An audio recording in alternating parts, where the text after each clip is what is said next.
Well, I had an intro for this video, but I completely forgot. Um, so, whatever. Uh, Welcome to my review for Luke Cage Season 2. I'll be honest with you, I wasn't entirely I wasn't anticipating this season, because I wasn't the biggest fan of Season 1.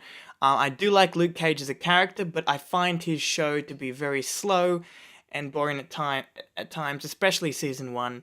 But I'm gonna start off by saying I probably should have read my review before I started filming.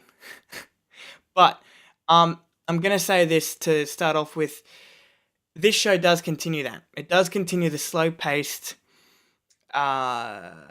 laid-back show, relaxed show that Season 1 was. I said that in my review for Season 1. And I sort of liked it, okay, but mostly thought it was a great hindrance on the show, because when you come off watching shows like Daredevil, or The Defenders, or even The Punisher, maybe even Jessica Jones, for me, those are some very intricate, intriguing shows. And this show is intricate. There's a lot that goes on, especially in Season 2. But it's laid back. I mean, that's the tone that they're going for. And I personally, sometimes that can work, sometimes that doesn't work. But for this season, I was fine with it, because all these characters have been established. Everything, the Harlem as a character, we can say that now because of Season 1. Season 1 set up Harlem as not just a place, but a place that has character. Now that all of that has been set up, I'm on board. And I was not as bored this time as I was with Season 1, especially because there were some better villains this time around. There was Mariah, Shades, who were from Season 1, and this season that introduces Bushmaster. Now, I want to get this right out of the way, because Bushmaster is something that really excited me about Season 2.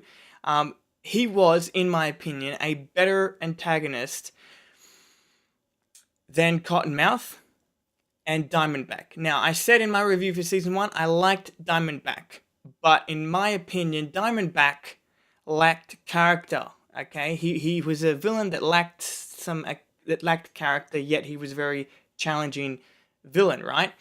But when it came to Cottonmouth, he was full of character. As a character, he was great, but as a villain, he was not great. He did not challenge Luke Cage, and Luke Cage was beating him left to right, just taking out all of his operations, and that made him a poor villain, in my opinion. Bushmaster is a combination of both. He has a ton of character. This show explores him so well. It goes into his past, his motivations, you understand it all, and by the end, you're actually rooting for him. I'll be honest, I was rooting for this guy, and he was the villain of this season. But at the same time, he was very intimidating, very challenging to Luke Cage, because he beats him more than once. Now, I will get into slight spoiler territory here if you haven't seen it, so slight spoilers, but not major spoilers, because there are some major spoilers that occurs in this season. But I liked how they introduced Bushmaster. Well, his big introduction before he ever meets Luke Cage in person, his big introduction is that scene where he slices a guy's head open by cutting across his eyes. I can't show you that shit, because seriously, that was really disgusting, but so awesome for an introduction to a villain. But what I liked about Bushmaster, the first time these two behemoths meet, these two massive guys who are pretty much invulnerable, the first time they meet, it's not one taking out the other. The first time they meet, Bushmaster is getting all his men to attack Luke, right? Well, in the background, a guy is filming all of this so that later Bushmaster can go back, watch the footage, and study how Luke fights, so that the next time they meet, the second time they meet, Bushmaster can beat the crap out of Luke, which he does. I thought that was the first time they meet, where he's studying Luke's fighting style or whatever. I thought that was a very smart way to go about showing us Bushmaster and showing us how much more of an intelligent antagonist he is to all the others. And then the second time they meet in person, he beats him just done and dusted. Luke Cage is done.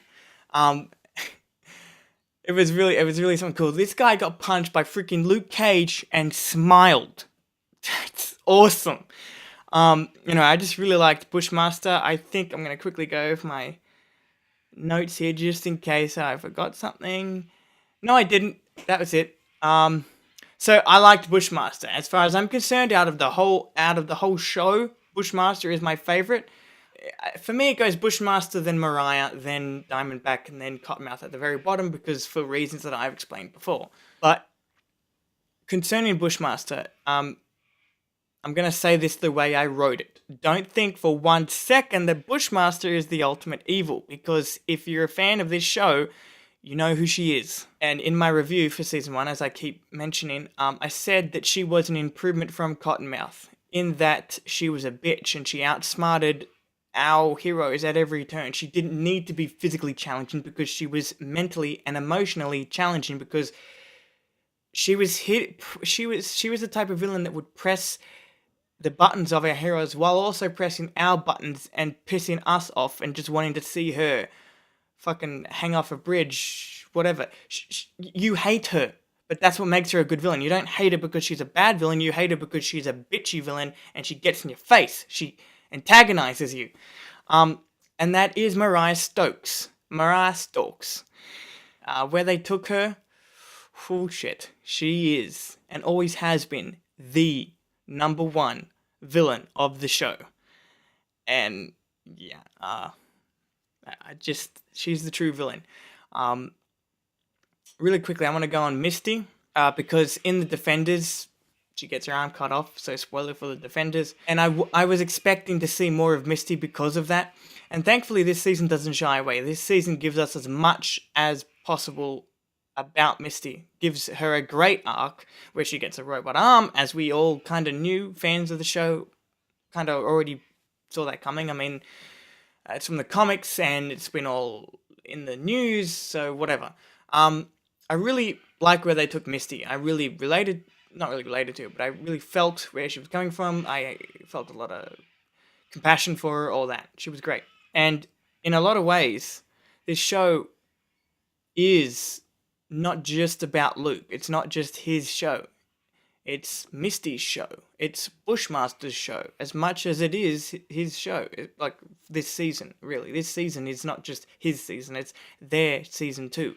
And I like that. And I mentioned Luke then because now I want to go on to Luke. Because this season takes Luke in directions that I never expected.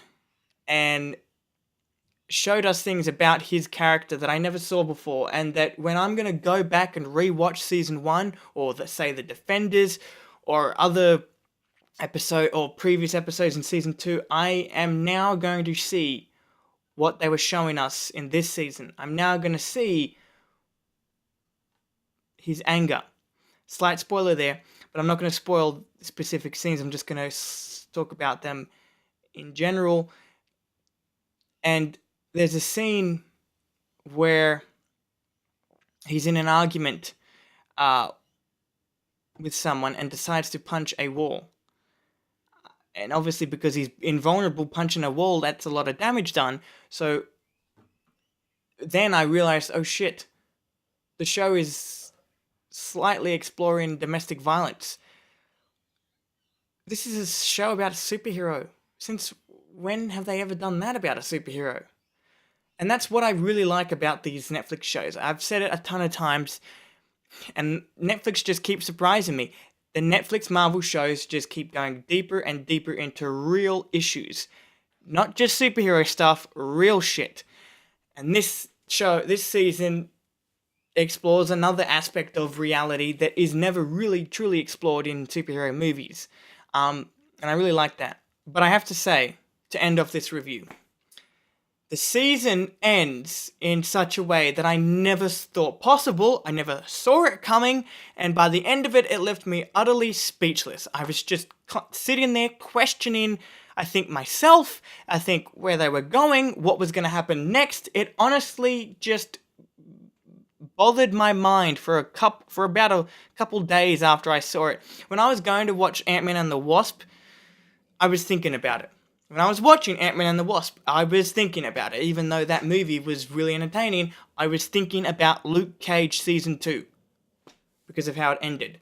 Trust me, if you haven't gotten up to the end, you won't see this shit coming. It is completely out of left field, but kinda ties...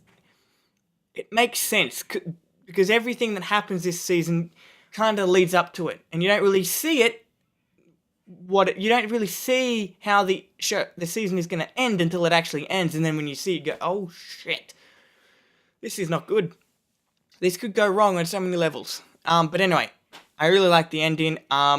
Also, because I mentioned Ant-Man and the Wasp, you can expect my review for that in either a couple hours or a couple days. It's going to come out soon. But I just wanted to get this review out of the way and done with, because I really enjoyed Season 2 a lot more than Season 1, and I want to review these shows and movies in chronological or release order.